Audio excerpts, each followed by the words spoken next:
जय माता। हम सब करवा चौथ की कहानी कहना जा रहे हैं। सब ध्यानपूर्वक माता करवा चौथ की कहानी सुनना। कार्तिक मास को करवा चौथ कहते हैं। इसमें गणेश जी का पूजन व व्रत स्वागिन स्त्रियां अपने पति की दीर्घायु के लिए व्रत करती हैं। प्राचीन काल में द्विज नामक ब्राह्मण के 7 पुत्र और एक वीरावती नाम की कन्या थी। वीरावती प्रथम बार करवा चौथ का व्रत के दिन भूख से व्याकुल मूर्छित होकर पृथ्वी पर गिर पड़ी। तभी सब भाई यह देखकर रोने लगे और जल से मुंह धुलाकर एक भाई वट के वृक्ष पर चढ़कर छलनी में दीपक दिखाकर बहन को से कहा, चंद्रमा निकल आया। उसने अग्नि के रूप को चंद्रमा समझकर दुख छोड़ वह चंद्रमा को अर्घ्य देकर भोजन के लिए बैठी। पहले कौर में बाल निकल आया, दूसरे कौर में छींक हुई, तीसरे कौर में ससुराल से बुलावा आ गया। ससुराल में उसने देखा कि उसका पति मरा पड़ा है। सोंग से वहां इंद्राणी आई और वीरावती उन्हें देखकर वीरावती को विलाप करते हुए देखकर वह बोली, हे माँ, यह किस अपराध का फल मुझे मिला? प्रार्थना करते हुए बोली कि मेरे पति को जिंदा कर दो। इंद्राणी ने कहा कि तुमने करवा चौथ का व्रत बिना चंद्रोदय चंद्रमा को अर्घ्य दे दिया था। यह सब उसी के फल से हुआ है।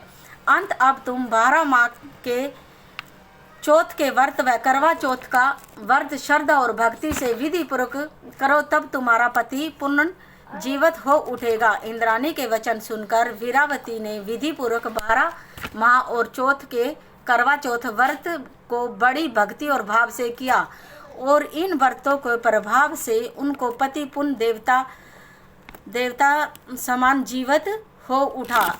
इस प्रकार जैसे वीरावती ने अपने पति के दीर्घायु के लिए करवा चौथ का व्रत किया, तब से सभी लेडीजें अपने पति की दीर्घायु के लिए सब करवा चौथ का व्रत करने लगी और अपनी पति की लंबी आयु शुभकामना मांगने लगी और सब की माता रानी मनोकामना पूरी करना, सबके पतियों की लंबी उम्र करना, सबके बच्चों की लंबी उम्र करना, सबको सुख संपत्ति देना। बोलो जय माता दी। जय माता दी। एक कहानी कह के और इसके बाद फिर गणेश की कहानी कही जाती है। एक कहानी से व्रत पूरा नहीं होता, 2 कहानियां कहनी जाती है। एक बार एक विनायक था, जैसे ये गणेश है ना, इसका विनायक था और वो गली गली में ऐसे भिखारी का रूप लेके गली गली में घूम रहा था। अरे कोई मेरी दूध की खीर बना दो। कितना दूध ले रहा? सिर्फ इतना सा। कितना सा?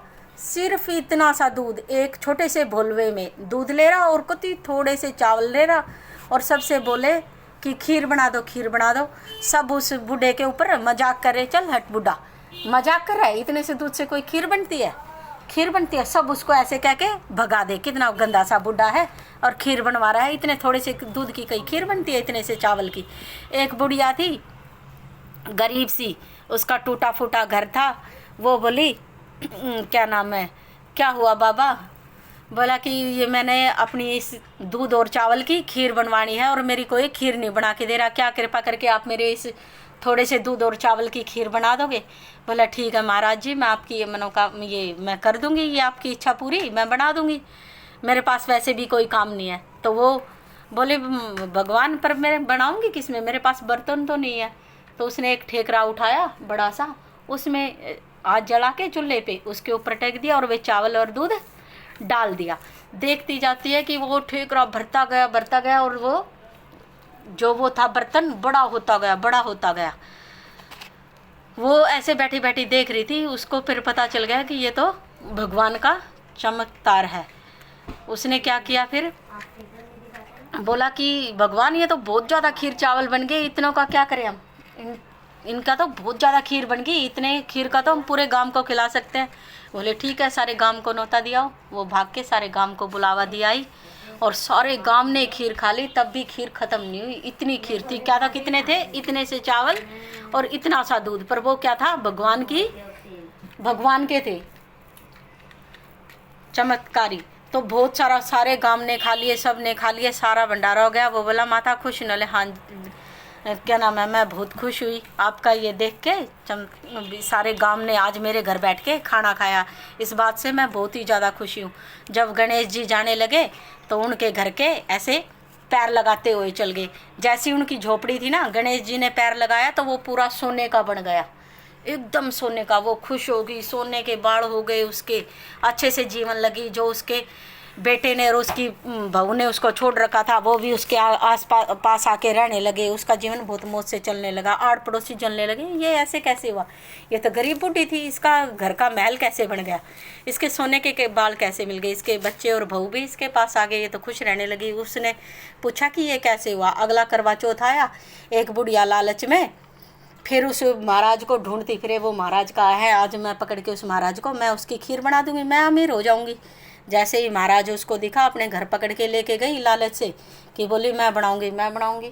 जैसे ही उसने खीर बनाई और सारे गांव में न्योता देने के लिए भाग गई वो बुढ़ी लालच में कि सारे गांव को न्योता दूंगी, मेरे घर खाना खिलाऊंगी। वो गांव में गया, सबको बुला लाया और वो खीर आगे बढ़ी ही नहीं, थोड़ी सी खीर रह गई। पहले तो वो बोले महाराज जी ये कैसे हुआ। बोले भाई जैसे तेरी करनी वैसी तेरी भरनी, तूने जिस मन से खीर बनाई है वैसा ही हुआ।